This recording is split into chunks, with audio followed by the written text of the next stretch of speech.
KBS와 MBC 양 방송사가 파업을 시작한 지 한 달이 넘었습니다. 그리고 금방 해결될 것 같지도 않습니다. 지난 정권들을 거치면서 우리나라 언론 자유지수는 2016년에는 70위까지 180개국 중에서 70위까지 떨어졌습니다. 이렇게 언론 자유지수가 바닥을 치고 있고 또 양대 방송사 노조가 파업을 결정하고 한 달 넘게 이를 지속하고 있다는 것은 우리 언론이 그리고 우리 사회가 이만큼 흔들리고 있다고 생각을 합니다. 오늘 이제 아까 방통위원장님 인사 말씀해 주시는 거 보니까 첫 번째 주요 정책 과제로 방송 독립성과 공공성 강화를 두셨습니다. 그거 정말로 중요하다고 생각을 합니다. 그 말씀하신 방송 독립성과 공공성 강화는 뭐 여러 의원님들이 지적하셨듯이 이런 정권 교체나 어떤 권력에 의해서 흔들리지 않는다는 의미일 거라고 생각을 합니다. 그래서 그런 여태까지의 이런 경험을 바탕으로 해서 국회에서 지난 9월에 162명 의원들이 방송법을 공동 발의했습니다. 존경하는 박홍근 의원님이 대표 발의를 하셨고요. 162명의 국회의원들이 방송법을 개정해야 된다고 냈습니다. 그 방송법 개정에 대해서 방통위원장님 어떻게 생각하십니까? 네. 저는 그 국회에서 합의를 해서 통과를 시킨다면 저희는 전적으로 그걸 지원하도록 하겠고요. 예. 그걸 또 존중하겠습니다. 다만 제 개인적인 생각으로는 너무 정파적으로 구성되는 건 좀 피했더라면 더 좋았지 않겠나 하는 생각이고요. 예. 예, 알겠습니다. 국회에서 예, 알겠습니다. 그 특별 다수제, 그러니까 사장 선임에 대한 어떤 특별 다수제 문제에 대해서 개인적인 말씀을 해주신 거를 저도 언론에서 봐서 알았는데요.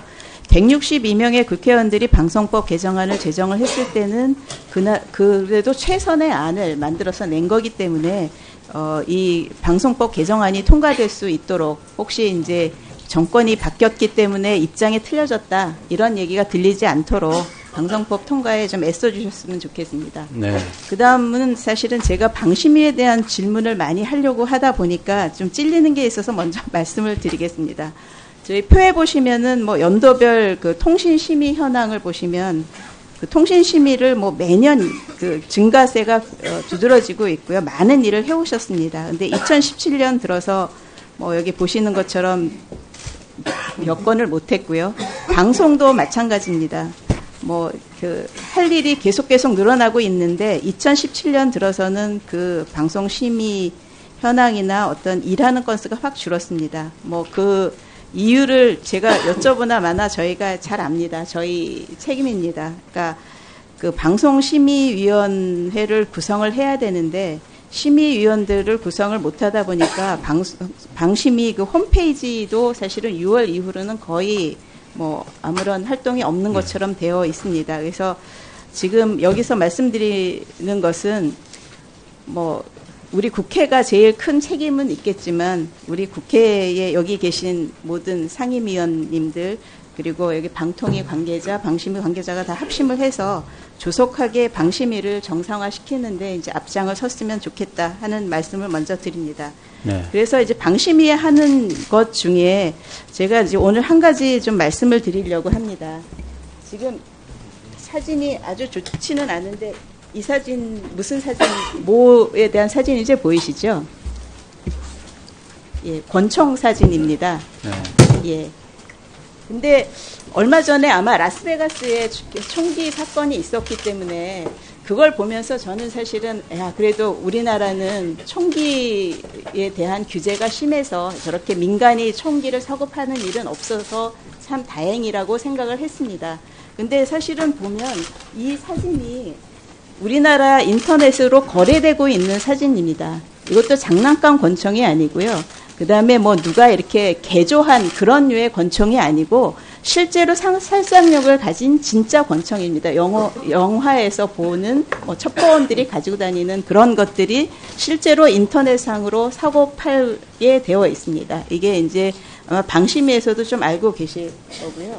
그 다음에 또 한 가지 보여드리면 저희가 뭐 그 연세대학교 폭발물 사고 때도 잠깐 나왔지만 인터넷상에서 폭탄 제조를 하는 것들의 제조법들이 굉장히 잘 나와 있습니다. 근데 전 놀란 게 여기 있는 재료들이 굉장히 쉽게 구할 수 있는, 우리 일상생활에서 쉽게 구할 수 있는 것에 화학약품상에 와서 화학물 1개 정도만 사면은 되는 겁니다.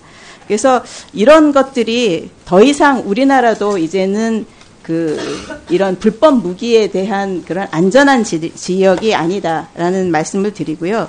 이런 총기 실제 거래라든지 폭탄 제조법이라든지 도검류에 대한 그런 그 정보들이 그다음에 그 실제적으로 거래가 폭발적으로 증가하고 있다는 것에 우려를 표하지 않을 수가 없습니다.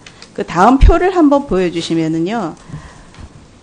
제가 이게 방송통신심의위원회에서부터 받은 자료인데 불법 무기 심의 건수가 2008년 13건에서 2017년에는 상반기에만 1371건입니다. 거의 100배 이상 증가를 했고요. 아마 올해 되면은 뭐 2000건 넘어갈 것 같습니다. 그래서 이 시정 요구 자체도 8건에서 225건으로 28배 이상, 10년 동안 28배 이상 폭발적으로 증가를 하고 있습니다. 이게 이제 해외 얘기가 아니고 우리의 얘기입니다. 그래서 이런 것들은 사실은 뭐 건수가 몇 건인 것이 중요한 게 아니라 그 파급 효과가 굉장히 중요하기 때문에 이에 대해서는 특단의 조치가 있어야지 된다고 생각을 합니다. 그래서 경찰청이나 검찰이나 이런 그 범정부 차원의 같이 방심위가 같이 합심을 하셔서 이런 인터넷 불법 무기 거래를 차단할 수 있고 그다음에 보다 실효적으로 단속 강화할 수 있는 그런 대책이 필요할 것 같은데 그에 대한 대책을 마련하셔서 다음번 확감 때까지 좀 말씀을 해주셨으면 감사하겠습니다. 네, 좋은 지적에 감사드리고 저게 방안을 마련해 보겠습니다. 예. 또 있죠. 예. 그래 한 가지만 더 말씀드리겠습니다. 인터넷상에서 혐오, 차별, 비하 문제, 뭐 김치녀, 한남 이런 것들에 대한 비하 문제가 굉장히 많이 나오고 있습니다. 그래서 그 화면을 보시면 그 최근 5년의 차별 비하 그 건수, 시정 요구를 받은 건수가 2012년에서부터 2013년에 4배 이상 증가했고 그 2016년에는 전년 대비 1,500건 이상 폭증을 했습니다. 그래서 이렇게 심의한 건수가 굉장히 많이 늘고 있습니다. 근데 이게 제가 지난번 사실 국감에도 지적을 한번 했었는데요. 이런 그 강력한 증가를 막지를 못하고 있습니다. 그래서 이거에 대한 대책도 필요하고요. 또 한 가지 더 중요한 것은 이런 차별 비하를 많이 하고 있는 일베 같은 커뮤니티가 어린이나 청소년들도 쉽게 접속을 할 수 있는 그런 커뮤니티에 대해서 이렇게 시정요구가 많은 사이트에 대해서는 청소년 유해 노출물로 지정해달라 하는 분들을 계속하고 있었는데 그것이 아직까지는 그렇게 되고 있지 않습니다. 이에 대한 대책도 강구를 해주시면 감사하겠습니다. 네.